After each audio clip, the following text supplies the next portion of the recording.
আয়না ঘরের যে নৃশংসতার গল্প আমরা গত 16 বছর ধরে রাস্তায় রাস্তায় বলে এসেছিলাম।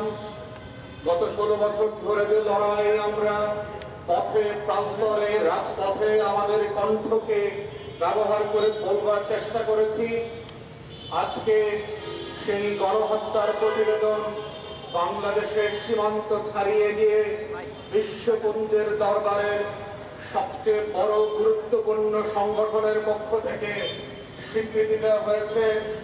জাতিসংঘের প্রতিবেদনের মাধ্যমে যেটা অ্যাফার্ম করা হয়েছে সেটা হচ্ছে আওয়ামী লীগ তার ফ্যাসিবাদী আচরণের যে নমুনা বঙ্গীয় জমিনের মধ্যে সীমাবদ্ধ রেখেছিল সেটা আজকে এই বাংলার সীমানা ছাড়িয়ে পৃথিবীর প্রান্তরে প্রান্তরে স্বীকৃতি মিলেছে। এটা প্রমাণিত হয়েছে দক্ষিণ আমেরিকার প্রতিটা জেলায় জেলায় এবং শহরে শহরে যে গণহত্যার ইতিহাস 60-এর দশকে 70-এর দশকে 80-এর দশকে লিখিত হয়েছিল, আফ্রিকার কঙ্গোতে যেই গণহত্যার গল্প আমরা 80 এবং 90-এর দশকে ইতিহাসের পাতায় পাতায় পরতে পরতে মিলিয়নের মিলিয়নের সংখ্যায় পড়েছিলাম, বাংলাদেশের সেই সীমান্তগুলো আজ কঙ্গোর সীমান্তে পরিণত হয়েছে।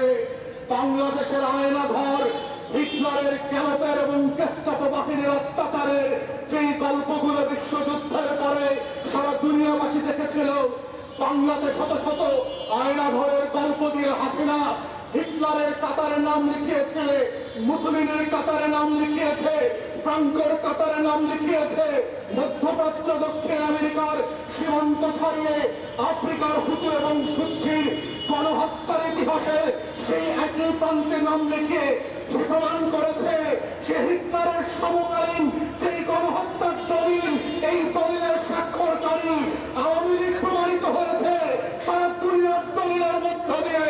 এটা ফ্যাসিবাদের বাংলার সংস্করণ, এটা হিটলারের বঙ্গীয় জনপদের সংস্করণ, এটা নতুন বাংলার মুসলিম, এটা একবিংশ শতাব্দী ফ্রাঙ্কো আবার মনস্টার হয়ে বাংলাতে ফিরে এসেছে।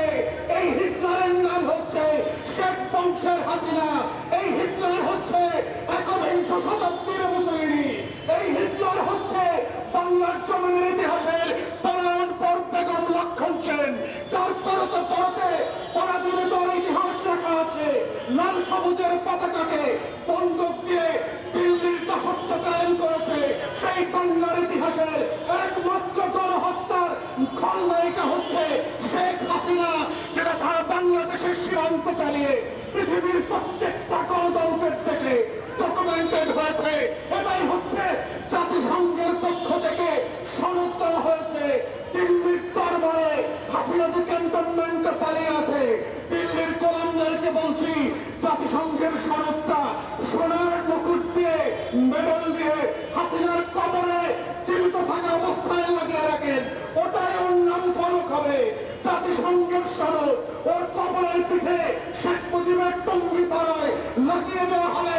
আয়না ঘরের সীমানায় সীমানায় শেখ হাসিনার নাম লিপিবদ্ধ থাকবে, আগামী প্রজন্মের ইতিহাস লেখা থাকবে। শেখ হাসিনা যেন না হয় রাতের বেলা ঘুম কাতুরে শিশুদেরকে গল্প শোনানো হবে, ডাকাতদের আর পুলিশের গল্প না, শেখ হাসিনার গল্প। এটাই জাতিসংঘের প্রতিবেদন গতকালকে সারা বিশ্বের সামনে প্রকাশ করে জাতিকে জানিয়ে দিয়েছে আপনারা কারা এবং আপনাদের লড়াই করা। বাংলাদেশের লড়াই জাতিসংঘে পৌঁছার মধ্য দিয়ে আওয়ামী লীগের রাজনীতির কবর রচিত হয়েছে বাংলার মাটিতে এবং দিল্লির দাসত্বের রাজনীতি। এটাই হচ্ছে জাতিসংঘের বক্তব্য, এটাই হচ্ছে আয়না ঘরের বক্তব্য।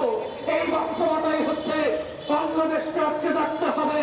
যারা সুশীলতা করছেন, যারা শেখ হাসিনার ডাস্টবিন দেখে বলবার চেষ্টা করছেন এটা কাম্য ছিল না, আমরা তো আগেই ভালো ছিলাম, যারা 32 নম্বরে বুলডোজার দিয়ে বলবার চেষ্টা করছেন এটা মেনে নেওয়া যায় না, তারা জাতিসংঘের 114 পৃষ্ঠার প্রতিবেদন মনোযোগ সহকারে পাড়ায় পাড়ায় লাইনে লাইনে পড়েন।